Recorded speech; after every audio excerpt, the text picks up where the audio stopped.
Hi everyone, my name is Esti, and here we go with my weekly recommendation list. I don't usually pick up Marvel comics anymore, if it's not X-Men, and not really X-Men anymore either. But I recommend you for this week Marvel's Hulk issue number 4. The creative team behind this comic contains Mariko Tamaki, Nicole Leon, and Matt Millen. In the latest run of Hulk, we meet Jen Waters. In the last Civil War, Jen lost her cousin Bruce Banner, the original Hulk, and now she has to deal with loss and also intense PTSD.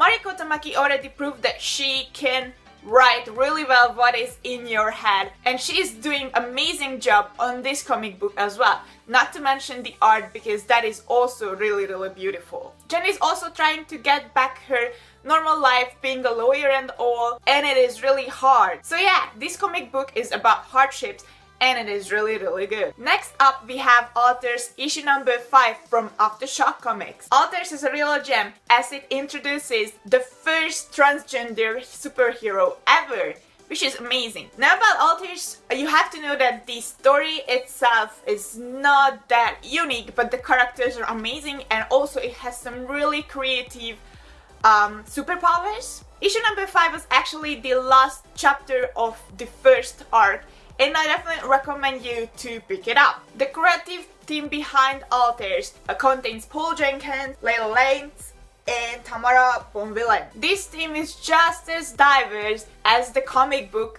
they are creating. Teen Titans issue number 6 got released this week too from DC Comics. I'm a massive fan of Teen Titans, and this was probably the best issue so far. While the first arc tried to get the team together, this issue introduced us Aqualad, who I was waiting for so long, and it was amazing. The art, as always, looks really good, and Benjamin Percy is doing an amazing job with the characters and the plot as well. The creative team behind Teen Titans contains Benjamin Percy and Wade von Groubacher. The current story arc of Detective Comics is probably the most exciting so far in the Rebirth run. Detective Comics issue 953 was also released this week, and it continues to amaze me. Every ally of Batman has got captured or seriously injured, and it is so amazing, so exciting. I can't wait where it is going. So yeah, definitely pick up Detective Comics issue 953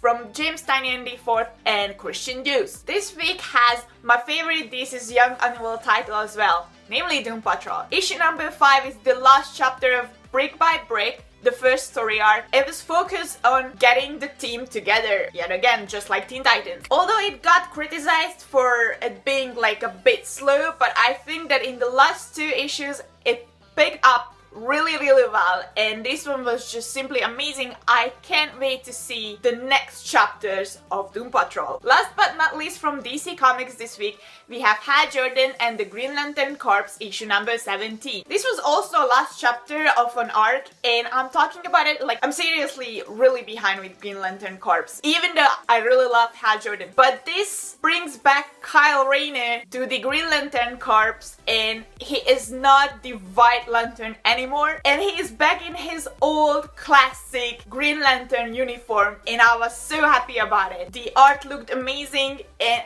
like in general the next issues of Green Lantern Corps looks really amazing, so I can't wait. It was a really good issue. It was so good to see my favorite Green Lantern back and being all the things we love Kyle Rayner for. And of course we can thank that to Robert Venditti and Ethan Van Sciver. We got a new title from Vault Comics this week. This Wednesday they released Powerless issue number 1. Powerless is set in a world where everyone has superpowers, and they also have a virus that is targeting these people and taking their powers away. Some of them even to the point where the person who got infected dies. So the thing about Powerless, that has a lot of promise. It looks really good. The art is kind of weird, but for some reason I loved it a lot, especially the coloring, and I just can't wait. It has some really creative superpowers, not to mention the like the classification or like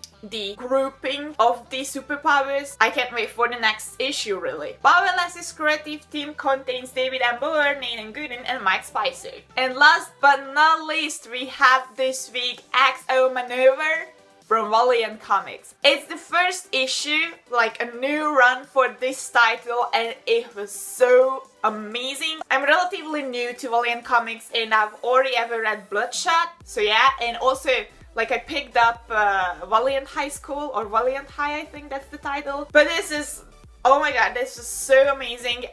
Of course it gets a lot of hype online, and it is for a reason. The art looks amazing, the character introduction was really well built, and yeah, I can't wait for the next issue. But yeah, definitely pick up Exo-Manowar, it was really cool, and of course, thanks to the creative team, Matt Kent and Thomas Giorello for doing it.